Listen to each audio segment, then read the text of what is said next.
शब्द सुन, मेरे सरकार की कथा है पुत्र, मैं तो निश्चित रहूंगी। तो क्या शब्द है उनका? मेरे सरकार। अरे भाई, माँ दुर्गा ये तो माँ लक्ष्मी, माँ सरस्वती के रूप में है ना, कोई दूसरी तो नहीं है। तो भगवती के विभिन्न 9 रूपों में है ये महामाया। तो इसलिए एक रूप में लक्ष्मी जी के पति विष्णु होते हैं, तो उनके सरकार तो हुए ना। इसलिए जगदम्बा कहती कि मेरे सरकार की कथा है पुत्र, मैं तो रहूंगी वहाँ, रहती हूँ। मैं क्या माँ ठीक है, आप अपरोक्ष एक बार तो दर्शन हो जाए, प्रत्यक्ष रूप में आपका। इसलिए भगवती आती है निवेदन स्वीकार करके। तो तात्पर्य मेरा ये कहने का कि ये दर्शन के लोभ को त्याग नहीं सके। पहले दर्शन करने गई और बाद में आकर उन्होंने बताया सीता जी को, पुत्री चल पहले देख ले। देखिए, गुरु के बिना भगवान का दर्शन नहीं होता। दूसरा ये कि इस महामाया के द्वारा माँ जानकी जी को भी भगवान का दर्शन नहीं हुआ। माया के द्वारा ही मायापति मिलती हैं। इसलिए माँ अब क्या की हो, चली आग्रह करी प्रिय सखी सो,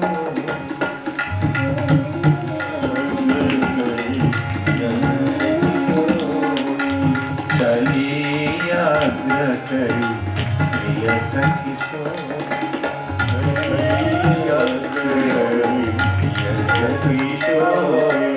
प्रीति पुरातन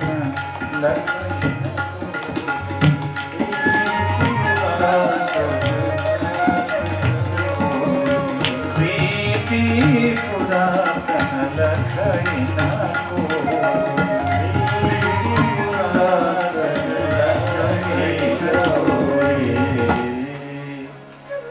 माँ वैदेही उस समय जाती हैं भगवत दर्शन के लिए। तो गुरु को आगे करके, बड़ा क्या बताएं भैया, इसमें इतने मार्मिक संकेत हैं। ये स्वतंत्र प्रसंग है, ये 3-4 घंटे में क्या कहा जाए, इसके लिए बहुत समय चाहिए। इतना मनोरम प्रसंग है पुष्प वाटिका का और भगवान के विवाह का कि ये साधारण विषय नहीं है। ये जीवन के साथ जुड़े हुए ये सारे के सारे, ये सब हमारी कथा है।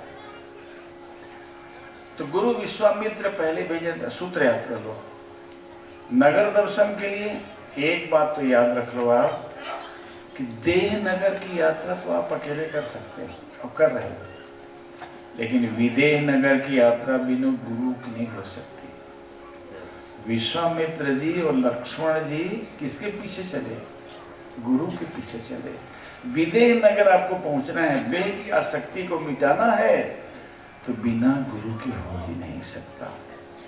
इसलिए गुरु को पीछे चले, विदेह नगर पहुंचे।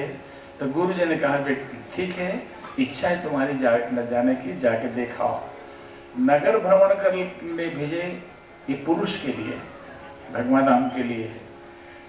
नगर भ्रमण करके आओ, लेकिन चिपको मत वहां। उसके बाद तब पुष्प वाटिका जाओ, सत्संग में जाओ। सत्संग हो जाएगा तो सुमन हो जाएगा। देखिए क्या लेने गए थे भगवान? सुमन, मन का सुंदर हो जाना। मन का सुंदर हो जाना ही सुमन है, वो लेके भगवान आए। अब इसके बाद जैसे धनुष यज्ञ पर, धनुष बक्षाला पर गए भगवान श्री राम, सतानंद जी द्वारा विश्वामित्र जी को आदर के साथ ले जाया गया। उन्होंने कहा सीय स्वयंवर देखिए जा, ईश काही दे बड़ा।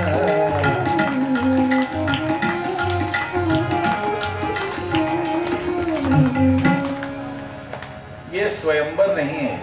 स्वयंवर कैसे होगा? निर्णय करने वाला तो धनुष है भाई, तो स्वयंवर कहाँ होगा? स्वयंवर, स्वयं जिसके गले में डाले माला डाल दिया, स्वयंवर होता है। लेकिन यहाँ जो धनुष तोड़ेगा उसके गले में माला गिरेगी। तो स्वयंवर कहाँ हुआ निर्णायक, तो धनुष हुआ ना। अच्छा, प्रतिज्ञा ऐसी क्यों की महाराज जनक ने? पहली बात ये कि जो भी धनुष को तोड़ेगा उसी के गले में मेरी पुत्री जयमाला डालेंगी, ऐसी प्रतिज्ञा क्यों की उन्होंने? बहुत ध्यान समझिएगा। भगवान शिव ने अपना धनुष पूजा करने के लिए, जिसमें त्रिपुरासुर को मारे थे भगवान, ये वही पिनाक है महाराज, पूजा करने के लिए जनक जी को दिया था। तो जनक जी पूजा करते थे, कई हाथियों के द्वारा उसे सरकाया जाता था, इतना भारी था वो। तो प्रतिदिन पूजा करते थे। माँ वैदेही 7 साल की थी, माँ 7 साल किशोरी। एक दिन गई तो देखा धनुष के भीतर बहुत गंदगी है। अब 6-7 महीने में 3 महीने में एक बार हाथियों से खिंचवाते रहे होंगे, तब सफाई होती रही होगी। जानकी माँ ने देखा, क्योंकि सबकी ड्यूटी लगी थी, सब फूल लाते थे, दुर्बा लाते थे, ये लाते थे, सबके अलग अलग सेवक लगे थे, राजा है महाराज जनक। तो एक दिन जानकी जी गई तो देखा बड़ा गंदा हो गया है। तो उन्होंने कहा आज मैं लिपाई कर देती हूँ गोबर से। और उन्होंने क्या किया, बाएं हाथ से उस धनुष को उठाया, अलग जगह पे रख दिया और बढ़िया गोबर का पोता लिया, बढ़िया लीप के स्वच्छ कर दिया। महाराज जनक आए तो पूछे सफाई किसने की है? तो माँ वैदेही छोड़ी डर गई, बोले पिताजी मैंने की, गलती हो गई क्या? तूने की है? अरे कई हाथियों के द्वारा से उसको उठाया जाता था, तूने कैसे किया अकेले? तूने किया बेटा? बोले कैसे किया? ऐसे किया उठा के एक जगह रख दी। अवाक जनक जी ब्रह्म ज्ञानी, याद रखिएगा। उनको पता चला कि आदि शक्ति का अवतार मेरे घर में ये मेरी बेटी जो मिली है। जिस महाशक्ति ने अपनी बाएं हाथ से इतने बड़े भगवान शिव भी दोनों हाथों से उठाते थे उस धनुष को, इतना भारी था। सोचो आप, महादेव, अब उसको भगवती जानकी जी ने बाएं हाथ से उठा के जगह रखा, अवाक रहे। तब उन्होंने प्रतिज्ञा की है महाशक्ति है, आद्य शक्ति है। अब निश्चित जब शक्ति मेरे घर में आई है तो शक्तिमान परमात्मा भी अवतार ले चुका होगा। इसलिए जब इसने उठाया तो वो तोड़ कर दिखाए तो मैं जान दूंगा यही परमात्मा है। ठीक है ना? कितना माने ब्रह्म ज्ञानी, कितना बढ़िया निर्णय है उनका। इसलिए जो भी इस धनुष को तोड़ेगा उसी के साथ मेरी बेटी का विवाह होगा। एक कारण। दूसरा कारण, सीता जी माँ के गर्भ से, योनि से जन्मी बेटी नहीं, पृथ्वी से प्रकट हुई। तो बेटा भी तो ऐसा चाहिए दामाद जो माँ की कोख से जन्मा ना हो। अब किसके घर में जाके पूछें? आप वर देखने जाओगे तो पूछोगे, अशिष्टता लगेगी ना भाई। इसलिए सीधे धरती को सौंपा, धरती तेरी बेटी है ना? बोले हाँ। इसलिए तेरी गोदी में जो सभी खेलते हैं सृष्टि भर में, तू जानती है कि कौन तू प्रकट हुआ है, कौन योनि से जन्म हुआ है। तो धरती से तेरी बेटी सीधा पैदा हुई है, तो अपने लिए दामाद तू चुन लेना, क्योंकि तू सबको जानती है, तेरे ऊपर सबके चरण चलते हैं। इसलिए ज्यों ज्यों उठाते थे त्यों त्यों वजन होता था। माँ धरती पकड़ी रहती थी। लेकिन जब भगवान श्री राम, इसलिए दूसरा प्रण किया उन्होंने कि इसको तोड़ने वाला वही होगा जो अयोनि जो होगा, योनि से जन्म हुआ नहीं होगा। एक कारण ये था। अच्छा, ये अयोध्या को निमंत्रण नहीं दिया था उन्होंने, बाकी सबको दिया था। ऐसा भी क्यों? तो संतों से मैंने सुना, भाई उनकी बात बता रहा हूँ, मुझे बहुत अच्छा लगा। एक बार क्या हुआ था, अयोध्या की गाय जनक जी के क्षेत्र में मर गई। किसी ने थोड़ा बहुत हटाने के लिए किया होगा प्रयोग, और मर गई वो, अकाल मौत। अब कलंक लग गया महाराज जनक जी के ऊपर। कि महाराज दशरथ जी के क्षेत्र की गाय मेरे क्षेत्र में मर गई, अब गो हत्या राजा के ऊपर आएगा, जिसने भी किया होगा।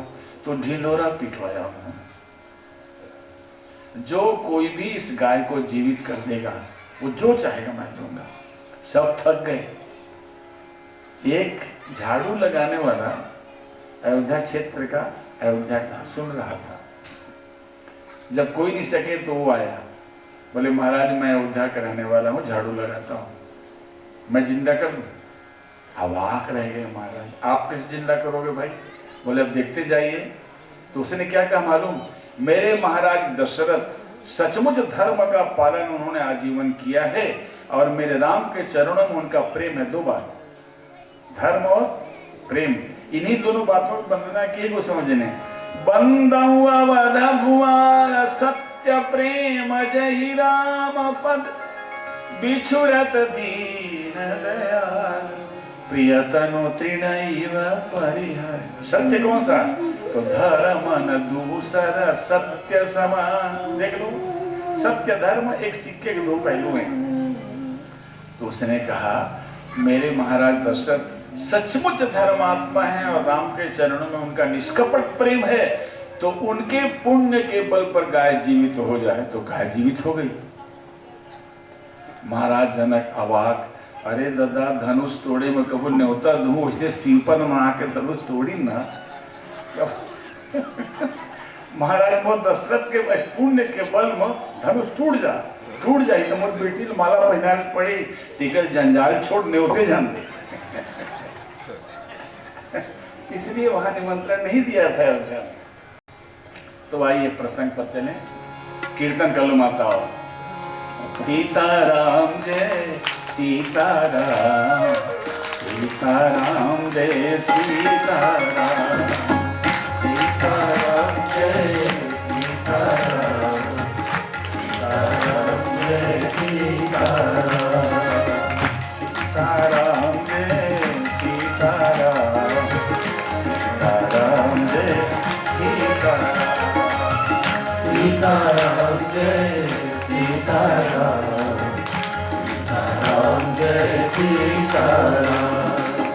सीताराम जय सीताराम, सीताराम जय सीताराम, सीताराम जय सीताराम, सीताराम जय सीताराम, सीताराम जय सीताराम, सीताराम जय सीताराम, सीताराम जय सीताराम, सीताराम जय सीताराम, सीताराम जय सीताराम, सीताराम जय सीताराम,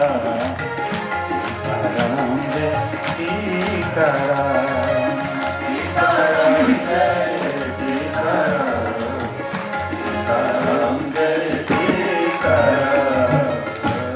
प्रेम सुने भक्तवत्सल भगवान की जय।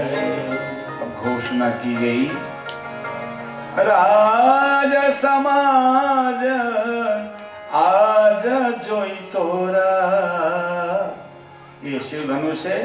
पूरी सभा में घोषणा है कि जो भी इस धनुष को तोड़ेगा तो त्रिभुवन जय समेत वैदेही, बिनहि विचार बरई हटते।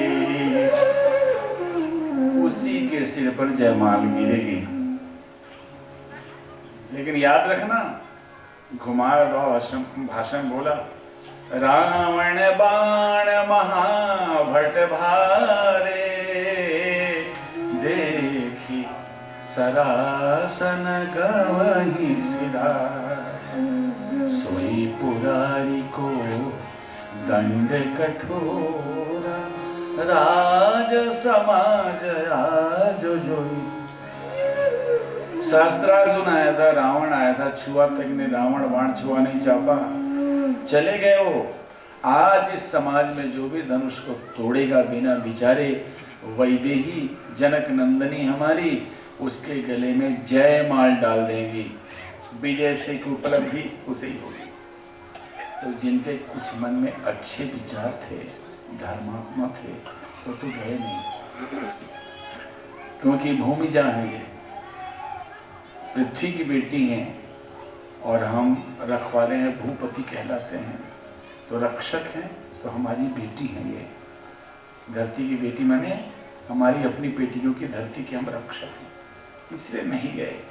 लेकिन जो दुष्ट थे, जिनका मन कलुषित था, वो परिकर बांधी उठे अकुलाई, चले इष्ट देवन सिर नाई। व्याकुल होकर उठे, कमर कसकर उठे, कोई हमसे पहले पहुंच न जाए। एक ने बड़ा सुंदर कहा, संत ने, अच्छी लगी बात, ये मनमुखी ढंग से आए थे, गुरुमुखी ढंग से नहीं। याद रखना, बिना गुरु के अहंकार टूटता नहीं। शिव जी अहंकार के देवता हैं, विराट का जो अहंकार है वो शिव जी हैं, और शिव जी का धनुष है, तो धनुष कौन है? अहंकार। अहंकार मनमुखी ढंग से नहीं टूटता, गुरुमुखी ढंग से टूटेगा। इसलिए सब मनमुखी थे। तो चले इष्ट देवन सिर नाई। एक ने कहा, इनके इष्ट देव ने तो कोई काम नहीं किया। बोले, बात ऐसी बात है, इनके इष्ट देव पहले प्रसन्न थे, हमारा भक्त है, हमारा नाम लेगा। बोले, जब नाम नहीं लिया, चले इष्ट देवन सिर नाई। चले, इसके बाद कमा लगा दीजिए, बहुत गंभीर है चौपाई है। चलने लगे, इन्होंने अपने इष्ट देव को प्रणाम नहीं किया। तो किसी संत ने कहा, महाराज आपको प्रणाम क्या? बोले, अभी तो बैठे हैं, खड़े होंगे तो प्रणाम करेंगे। खड़े हुए तो प्रणाम नहीं किया। तो बोले, अब भी प्रणाम नहीं किए? तो नहीं, जब चलने लगेंगे तब प्रणाम करेंगे।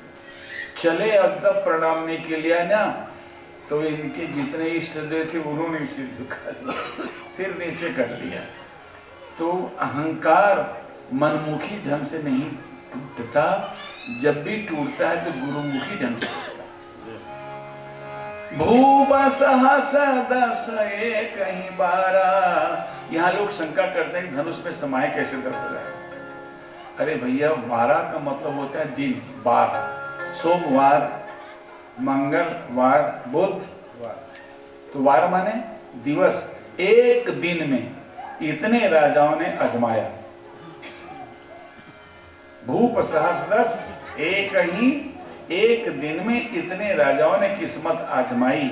और एक बात और है, अरे मान लो टूट भी जाता इनके द्वारा, तो माला तो एक थी, क्या करते? तो आपस में बोले, हम आपस में फिर लड़ेंगे, उसमें जो जीतेगा। तो पहले से लड़ाई जिनकी निश्चित है, उनकी मानसिकता क्या होगी? अब देखिए, जब कोई नहीं तोड़ सका, तो जनक जी ने देखा कोई नहीं तोड़ सका, कब टूटेगा? तो अगर डंडा खड़ा हो जाए तो झंडा फहरा जाएगा। कैसे ज्ञानी है। और डंडा कौन है? लक्ष्मण। झंडा कौन है? भगवान राम की कीर्ति।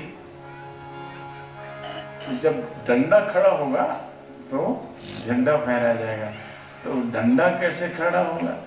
तो थोड़ा क्रोध करके बोलो। क्रोधी नहीं, जिसमें बोध होता है, ज्ञान होता है, वो क्रोध, बोध और क्रोध एक साथ नहीं हो सकते। जैसे कथा और व्यथा, ये दोनों कभी नहीं एक सकते। या तो कथा रहेगी तो व्यथा नहीं रहेगी, कथा नहीं रहेगी तभी व्यथा होगी।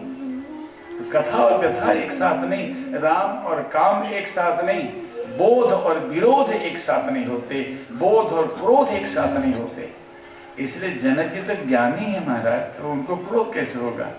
तो डंडा को खड़ा करने के लिए झंडे के रूप में वो क्रोध की शैली लेके बोले जनक वचन क्रोध जनु साने। मान लो क्रोध को सान कर क्या बोलते हैं? अब जनि को माखे भटमानी, वीर विहीन महिमे जानी। वीर विहीन महिमे जानी।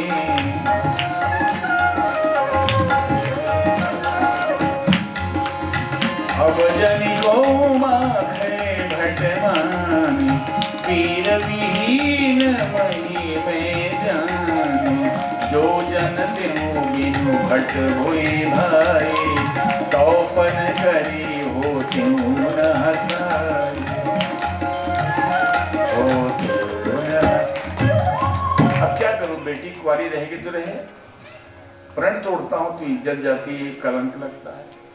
मैं जानता कि पृथ्वी वीरों से खाली हो गई, परशुराम जी ने एक भी वीर को नहीं बचाया है, सब कायर हैं, तो मैं सब प्रण करके हंसी क्यों उड़वाता हूं।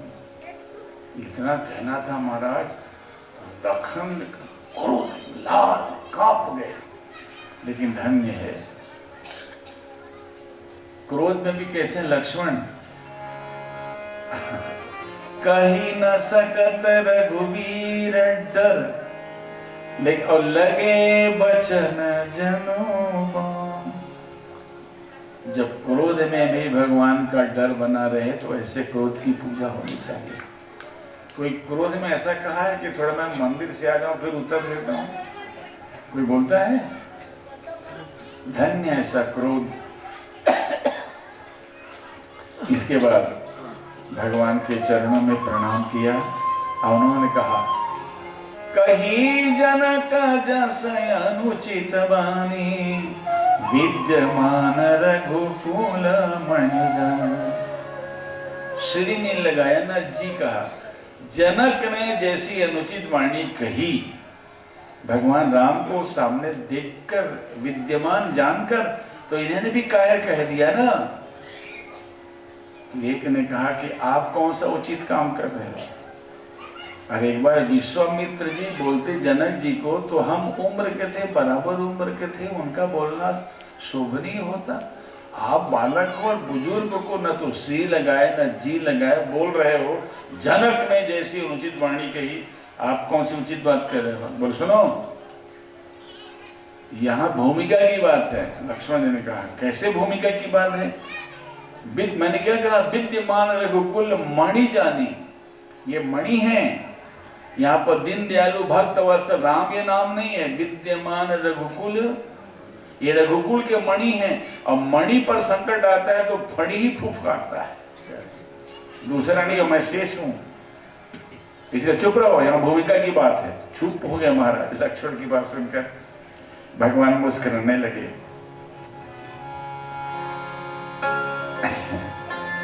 इसके बाद भगवान श्री राघवेंद्र को सीधी सीधी बात यह है कि माँ वैदेही को एक मंत्र दिया था। माँ गिरिजा ने, सुन बेटा, मैं आशीर्वाद दे रहा हूँ तुम्हें, जो वो नीले हैं ना, जिसको तुम दर्शन करके आए हो, और मन जाहि रांचे, इसलिए शब्द लिखा, मन जाहि रांचे मिलहि सोवर। कौन? तो सहज सुंदर सांवरो, अब वो गोरे नहीं रहा। ये आशीर्वाद दिया था। सुनो सिया सत्य आशीष हमारी, पूजी ही मन कामना तुम्हारे, ये कहा था। तो एक शब्द कहा था, सुनो, विश्वामित्र जी जब भाव बोले तो समझना धनुष टूटने वाला है। धनुष नहीं बोलेंगे। यहाँ पर उठहु राम भंजहु भव चापा, मेटहु तात जनक परिताप। राम उठो और भाव को समाप्त कर दो। क्या सुंदर बात, भाव। शंकर जी के धनुष को भाव कहा। जनक जी के अंदर मन में जो अंधकार पल रहा है उसको समाप्त करो।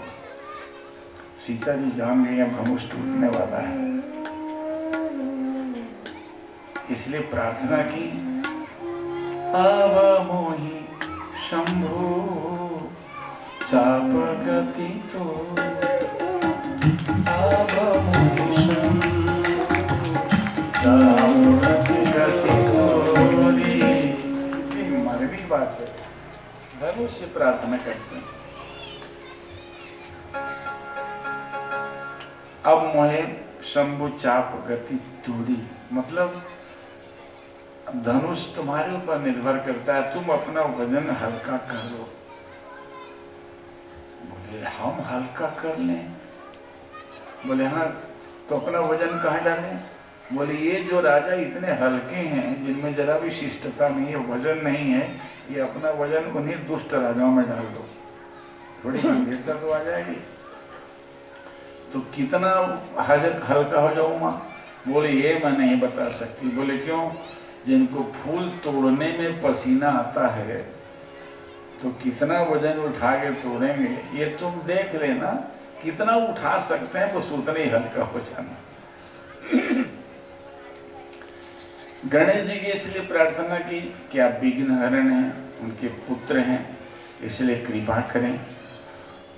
धनुष से प्रार्थना की इसलिए हो हरू रघुपति ही निहारी।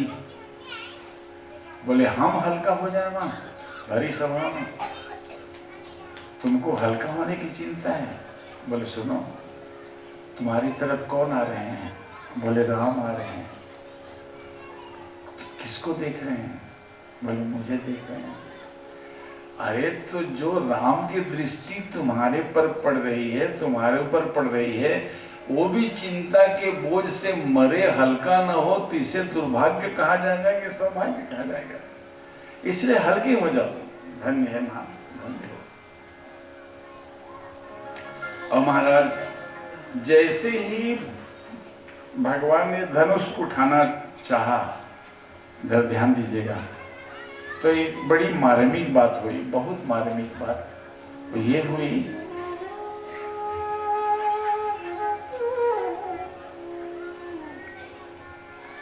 कि भगवान श्री राघवेंद्र ये नियम बताइए। देखिए, एक तो गुरुमुखी ढंग है, गुरुमुखी ढंग से गुरु जी साथ में आए, अहंकार को तोड़ना है। तो जैसे ही धनुष के पास आए तो गुरु ही प्रणाम, मन ही मन किन्ना।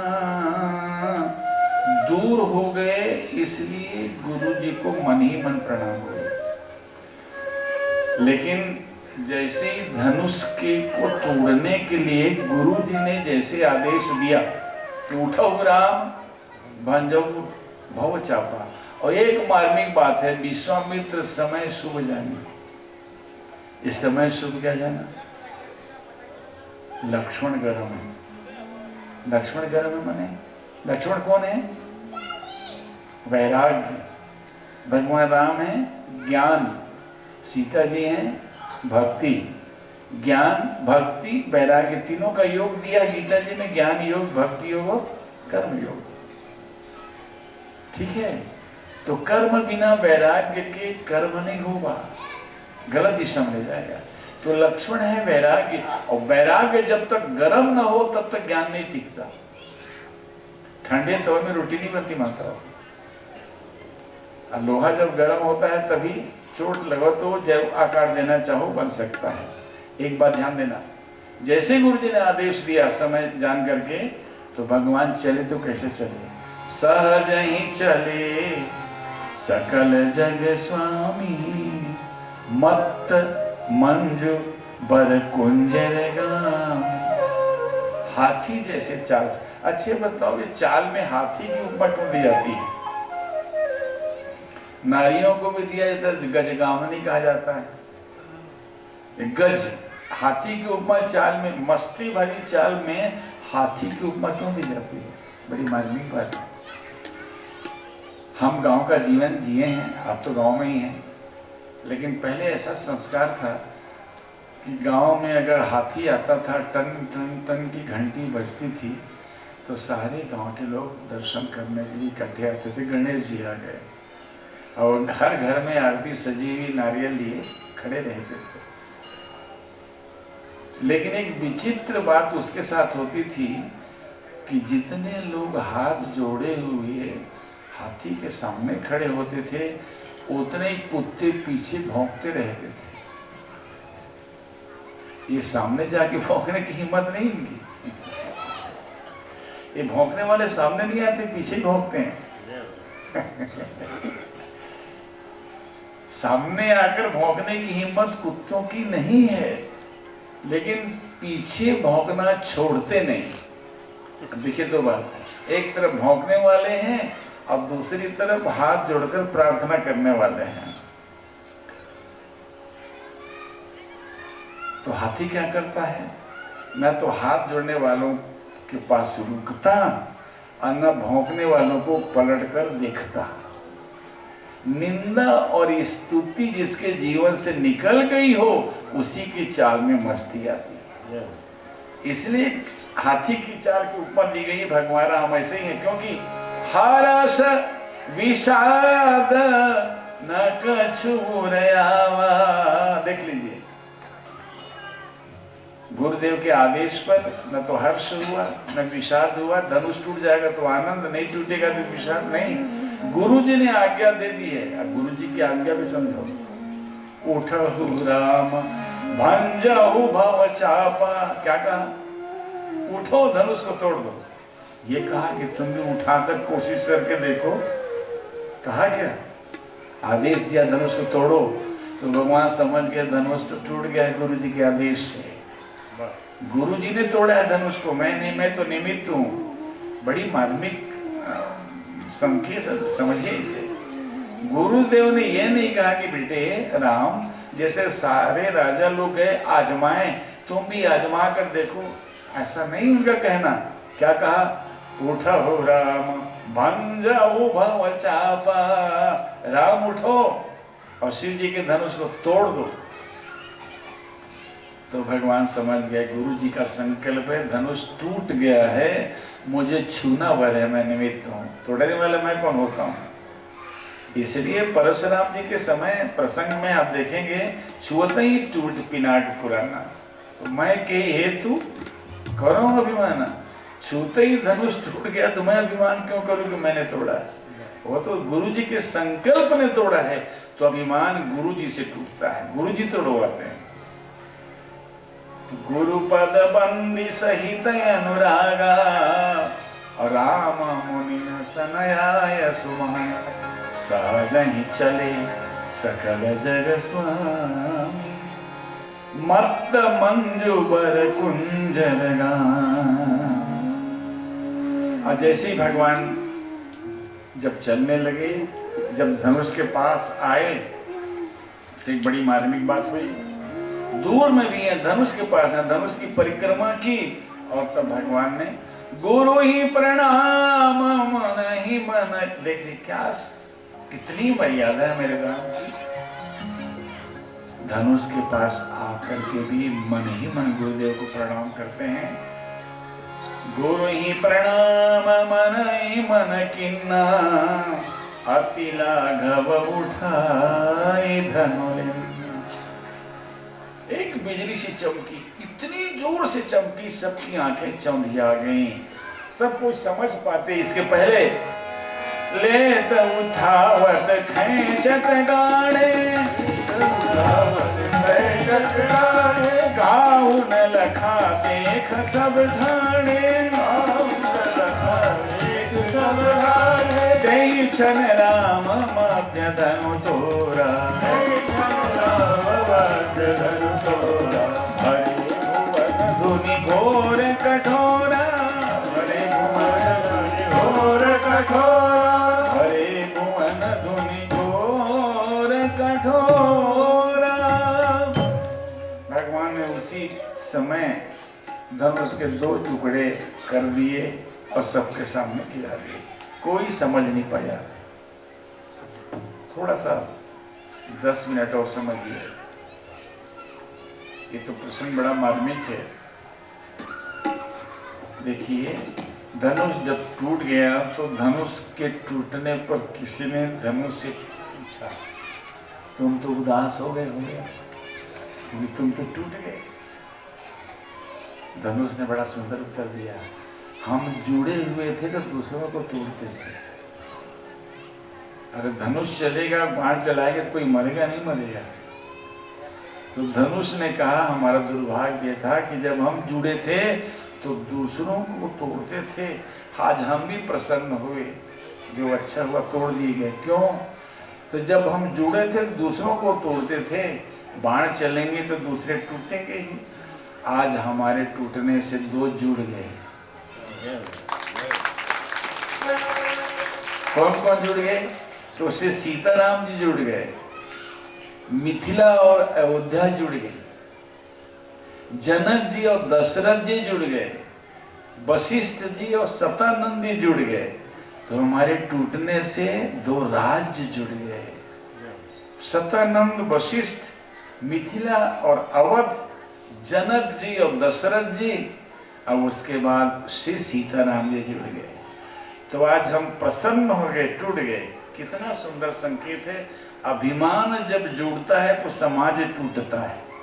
ध्यान देना, अभिमान जब जुड़ता है तो समाज टूटता है, और जब अभिमान टूटता है तभी समाज जुड़ता है। आज लड़ाई होती है, जातिगत भेद, वो क्या कहें, आप देख रहे हो प्रैक्टिकल, ये अभिमान की लड़ाई है, नागनाथ और सांपनाथ की लड़ाई है। ऐसे अभिमान को तोड़ना भगवान के हाथ में है। एक और सुंदर बात, भगवान ने धनुष को तोड़ा, रस्सी को नहीं तोड़ा। ठीक है, यहीं से वाणी विराम देंगे। इस भाव को आप ध्यान में रखिएगा। शेष चर्चा कल करके फिर अध्याकांड प्रवेश करेंगे। भगवान ने धनुष को तोड़ा, रस्सी को नहीं तोड़ा। क्या मतलब है? रस्सी को संस्कृत में गुण कहा जाता है। क्या कहा जाता है? गुण। अब गुण में अभिमान की अकड़ रहती कि नहीं रहती है? जिस आदमी में जो भी गुण रहे, थोड़ी बहुत अभिमान तो रहता है और अभिमान की अकड़ रहती है। तो धनुष में भी अभिमान था, गुण था, इसलिए हम दूसरों को तोड़ते हैं तो भी अकड़ा हुआ था, क्योंकि प्रत्यंचा तो ज्यों के त्यों थे ना। तो रस्सी तो बनी रही, क्या सुंदर बात है, रस्सी बनी रही, धनुष को तोड़ा। माने गुण तुम्हारा बना रहे, गुण की अकड़ टूट जाए, गुण का अभिमान टूट जाए। कितना सुंदर संकेत भगवान का। रस्सी जो की त्यों बनी रहे, रस्सी माने गुण तुम्हारे जीवन में बना रहे, गुण की अकड़ है, गुण का जो अभिमान है वो टूट जाए। प्रश्न ये हुआ कि बड़े बड़े राजा उसे हिला तक नहीं पाए और तुम एक बालक के हाथों में उठ गए और टूट गए। तो धनुष ने कहा, अरे हम उठे भी तो राम जी के हाथों उठे। तो उसने कहा, ऐसा उठा ना किस काम का कि गिरा दिए गए। तो धनुष ने कहा, हम गिरे भी तो श्री राम जी के चरणों में गिरे। उठना माने उत्थान, बहुत ध्यान समझना। उत्थान होना, उत्थान हो तो भगवान की कृपा का हाथ ही झांकना, तो अभिमान नहीं होगा। आपकी उन्नति में भगवान का हाथ झांकोगे तो आपको अभिमान नहीं होगा। इसलिए रस्सी ने कहा, हम उठे भी तो किसके हाथों उठे? राम जी के हाथों उठे। जीव जब उठता है तो भगवान राम की कृपा होगी उस पर, कृपा को झांकना। और गिरने की जब स्थिति जीवन में आए तो और कहीं मत गिरना, केवल भगवान के चरणों में ही गिरना। क्योंकि जो भगवान के चरणों में गिरते हैं उनको किसी जगह गिरना या जगह जगह गिरना नहीं पड़ता। ऊपर उठाया तो नीचे गिराया क्यों? फिर पूछा धनुष से, जब ऊपर उठाया तो फिर नीचे क्यों गिराया? इतना सुंदर जवाब दिया धनुष ने। ऊपर उठाना मतलब भगवान हमें मुक्ति दे रहे थे, तो मुक्त हो जाओ। ये होता है भाई। ज्ञानी जन क्या कहते हैं, देव वहां से ऊपर उठो तब ना मुक्त होगे। अहंकार से, मन से, बुद्धि से, चित्त से, मनोबुद्धि अहंकार चित्तानी हम, इनसे ऊपर उठो तब तो मुक्त होगे। तो मैंने कहा, प्रभु इतने दिन तक मैं मिथिला में रहा, मुझे मुक्ति नहीं, मुझे तो भक्ति चाहिए। क्योंकि मिथिला की नगरी है, ये सीता जी की नगरी है, ये भक्ति की नगरी है। क्योंकि मैं जानकी जी की नगरी में रहा हूँ, इसलिए मुझे मुक्ति नहीं चाहिए, मुझे तो भक्ति चाहिए। भगवान ने कहा, जब भक्ति चाहिए तो फिर मेरे चरणों में रहो। इसलिए मेरे चरणों में, अपने चरणों में गिरा दिया। तो फिर तुम्हारे 2 टुकड़े कर दिए गए, तुम्हारा तो नुकसान ही हुआ। तो धनुष ने कहा, अरे चरण भी तो 2 ही हैं, बिना 2 के भक्ति नहीं होती। स्वामी और सेवक तब तो भक्ति होगी, बिना द्वैत भाव के भक्ति ही होती नहीं होती। एक बात और है, रस्सी तो नहीं टूटी है, आश्चर्य ये है कि मैं जोड़ दिया गया। रस्सी भी मेरी टूट गई होती तो मैं टूट गया होता। मेरे दो टुकड़े हुए, क्योंकि दो चरण हैं, एक सीता जी के चरण हैं और एक भगवान श्री राम के चरण हैं। अब रस्सी नहीं टूटी इसलिए मुझे जोड़ दिया गया। कैसे? तुम्हारे दो टुकड़े हुए? बोले हाँ, अभी तक मैं माँ श्री जानकी जी के चरणों से जुड़ा था, आज मैं श्री राम जी के चरणों से जुड़ गया। तो मुझे तोड़ा कहाँ गया, मुझे तो जोड़ा गया। मैंने प्रभु से प्रार्थना की थी, आपने प्रभु रस्सी नहीं तोड़ी, बहुत अच्छा किया। रस्सी तोड़ दी तो सचमुच मैं टूट गया होता। आपने रस्सी नहीं तोड़ी इसलिए मैं जुड़ गया। भगवान पूछा कैसे जुड़ गए? तो एक रूप से मैं आपके चरणों में पड़ा रहूं और दूसरे रूप से माता जानकी जी के चरणों में पड़ा रहूं, और दोनों को जोड़ने वाली यह अनुराग की प्रेम की रस्सी कभी न टूटे, ये प्रेम की डोरी कभी न टूटे सरकार, बस मैं यही चाहता हूँ। कितना सुंदर भाव है धनुष का। आनंद ही आनंद छा गया। अब इसी आनंद में आप भी जाएं घर, और कल भगवान का फिर पाणी ग्रहण, बढ़िया सुंदर गाड़ी है। अब उसके बाद एक मार्मिक प्रसंग भी आएगा। जितना कल आनंद है उतना ही कल विषाद, दोनों का संगम, भगवान का वनवास होगा। उस पर थोड़ी सी अपन चर्चा करेंगे। एक बात थोड़ा सा हम कहना चाहते हैं यहाँ, वो ये कि थोड़ा सा और आनंद ले लो। सखियों ने जब धनुष टूट गया तो जयमाला पहनाने की बात थोड़ी आई। तो अलग अलग भाव में करिश्मे करेंगे, लेकिन अब वो धनुष टूटा तो संबंध तो जुड़ गया ना। मिथिला और अयोध्या तो एक हो गया, सीता राम जी तो अलग हो गए। बस एक सखियों की गाली थोड़ा भगवान राम को ये थोड़ा गा लेते हैं, उसके बाद वाणी को विराम देते हैं। काली बोलिए।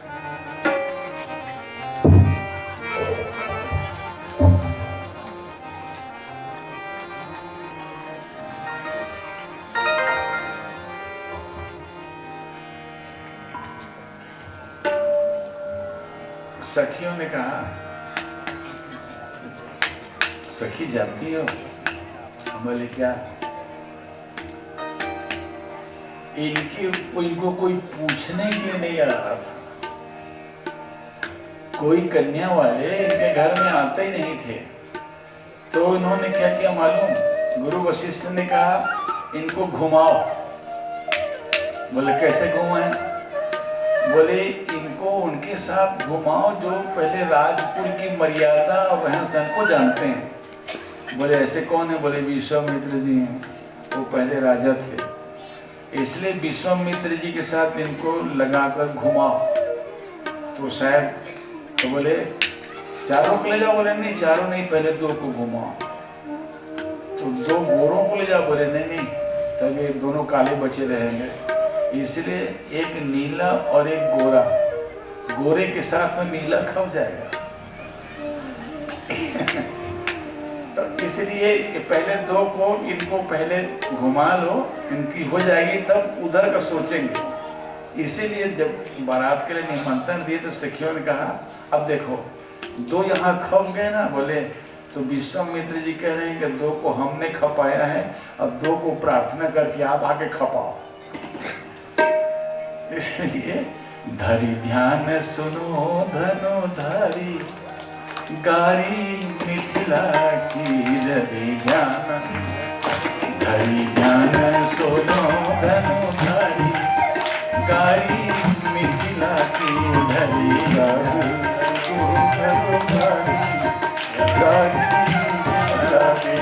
श्री रघुबर अवध बिहारी, श्री रघुबर अवध बिहारी, गारी मिथिला की श्री रघुबर अवध बिहारी, गारी मिथिला की।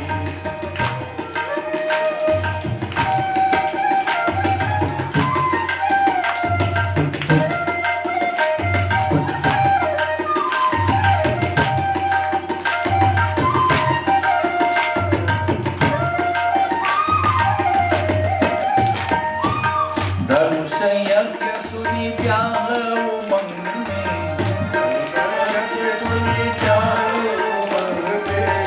एक तो बिना चिट्ठी के बिना निमंत्रण के आए, इनको कोई निमंत्रण नहीं दिया था। लक्ष्मण जी ने कहा बिना निमंत्रण नहीं आए हैं। तो बोले राम जी अगर कह देंगे कि हमको निमंत्रण मिला है तो हम मानेंगे, क्योंकि झूठ नहीं बोलते। रामो विभिन्न भाषते। लक्ष्मण जी ने कहा सरकार इज्जत की बात कह दो ना।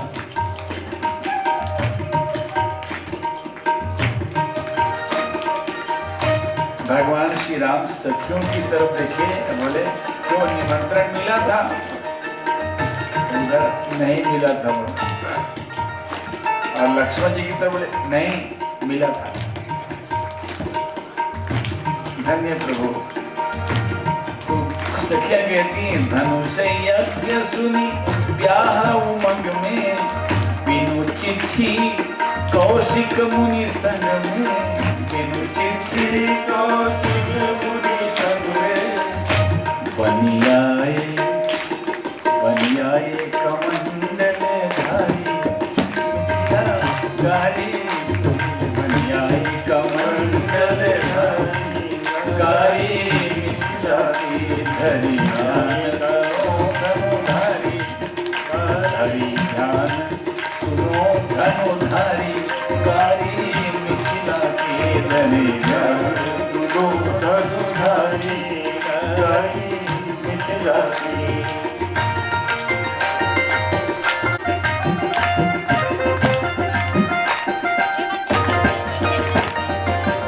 मगमह मुनि प्रिय गौतम की नारी अहल्या, मगमह मुनि प्रिय मध्य शिला के, मुनि प्रिय मध्य शिला, ओ राजकुंवरिया मदारी गारी, मिथिला की हो राजकुंवरिया मदारी गारी, मिथिला की, हरि ज्ञान सुनो धनुधारी गारी, मिथिला की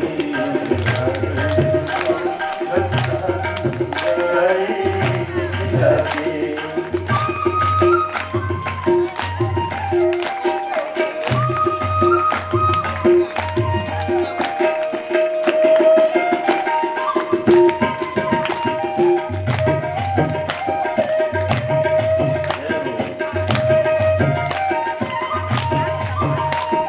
दान शिरोमणि महिमा मंडित, दान शिरोमणि महिमा मंडित, दान शिरोमणि महिमा मंडित, दान शिरोमणि महिमा मंडित, फुलवारी महापुष्प चयन हित, फुलवारी महापुष्प चयन, बनियाए बनी मलियन आगे भिखारी, बने मलियन आगे भिखारी गारी, रानी ध्यान सुनो धनुधारी गारी, मिथिला श्री रघुवर अवध बिहारी गारी, मिथिला की श्री रघुवर अवध बिहारी गारी, मिथिला की।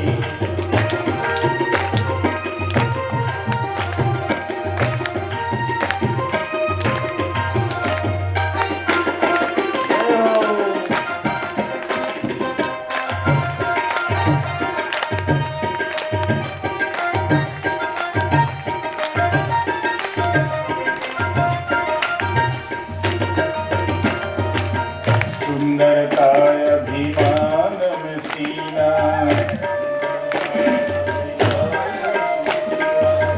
पानी चले पर आयो पसीना, चले पर आयो पसीना, सुंदरताय अभिमान में सीना, सुंदरताय अभिमान में सीना, गारी,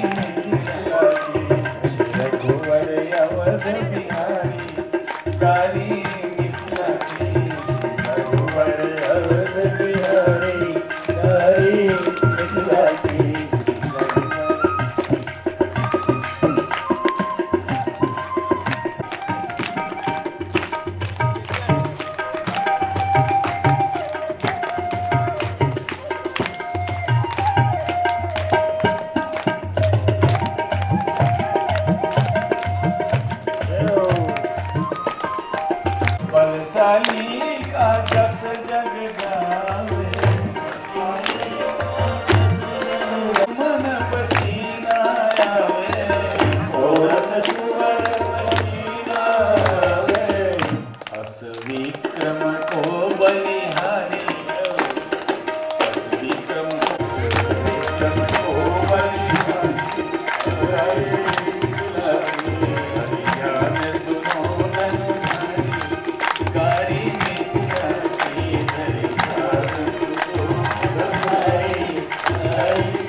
रामचरितमानस में ऐसा एक अनूठा भक्त केवट है जिसको बिना मांगे भगवान की भक्ति मिली। तो किन कारणों से मिली, इस पर कल बड़ी मार्मिक चर्चा होगी। तो बहुत प्रसंग गंभीर भी है और बड़े विषादपूर्ण है और बड़े हास्यपूर्ण है, विनोदपूर्ण है। दोनों का संगम होगा, इसलिए अधिकारिक संख्या में कल शुरू से आ जाए, 3 बजे सब आ जाए।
जग जननी है सुत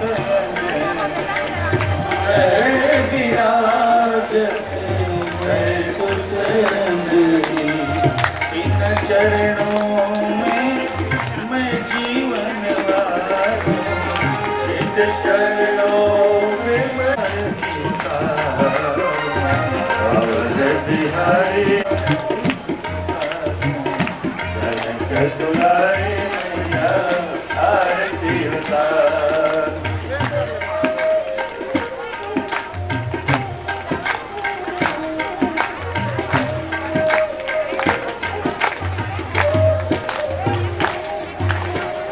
चरणों से निकली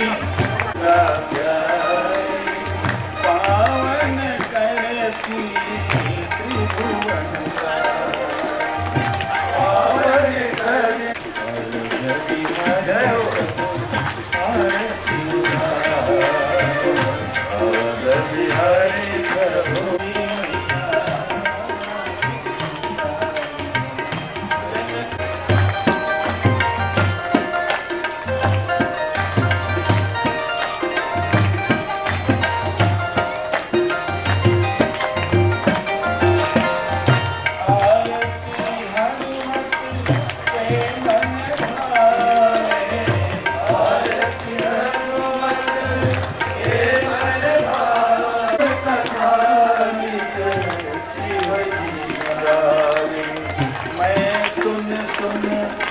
निज जन्म समारोह भय टूट टूट निज जन्म समारोह अवध बिहारी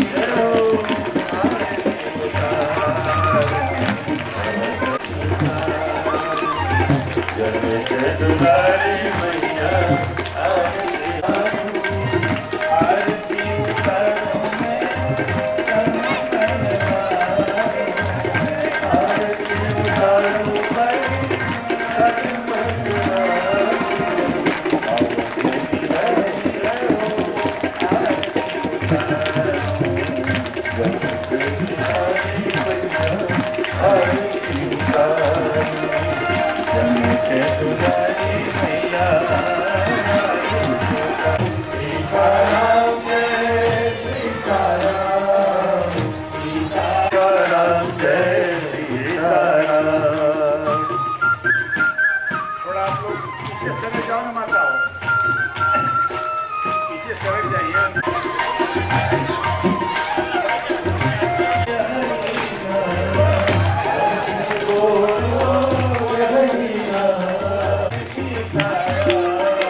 वहां ले जाओ, उधर ले जाओ आरती, दरवाजे के पास ले जाइए आरती उधर।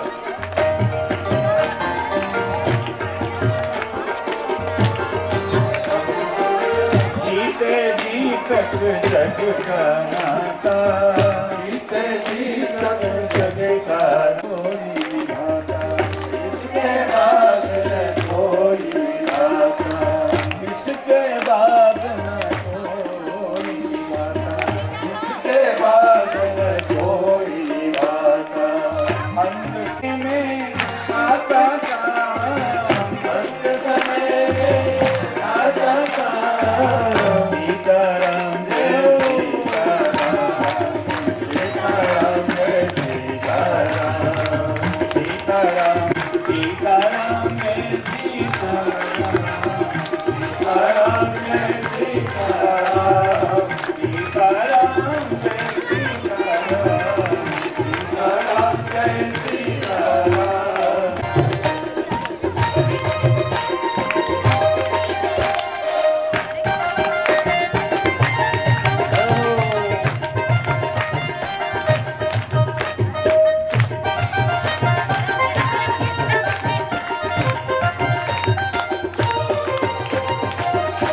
भय भंजन है ये नाम, भय भंजन है ये नाम, सीताराम जय सीताराम, सीताराम जय सीताराम, सीताराम जय सीताराम, सीताराम जय सीताराम, सीताराम जय सीताराम, सीताराम जय सीताराम,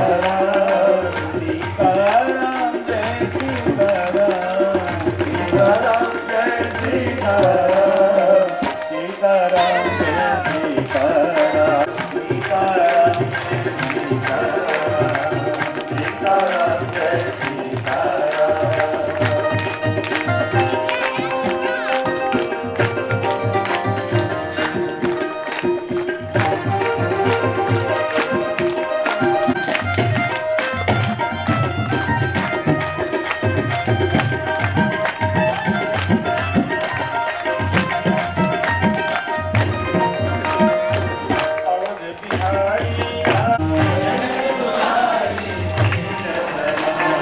जनक दुलारी सीरला, जनक दुलारी सीरला, मन में बसा लो दोनों नाम, मन में बसा लो दोनों नाम, हृदय रमा लो दोनों नाम, हृदय रमा लो दोनों नाम, सीताराम जय सीताराम, सीताराम जय सीताराम, सीताराम जय सीताराम, सीताराम जय सीताराम,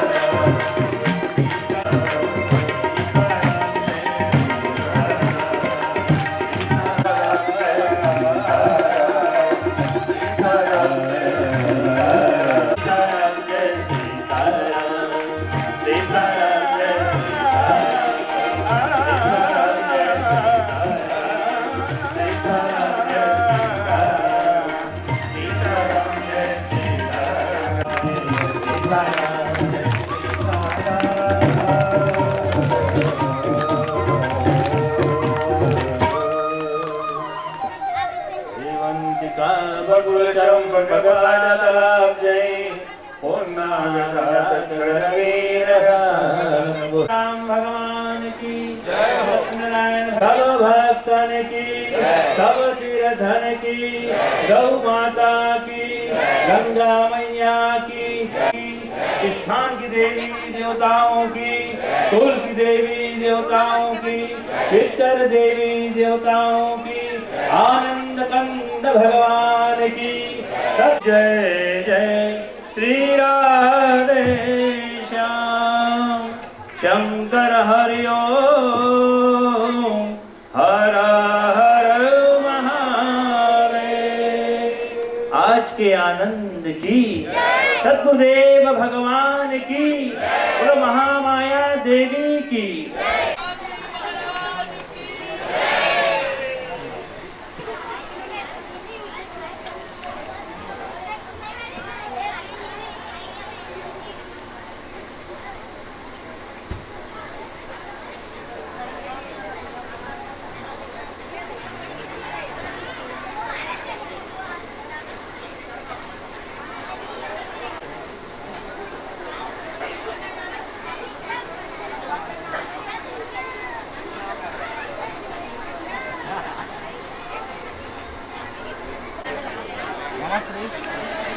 भोजन करके जाएंगे।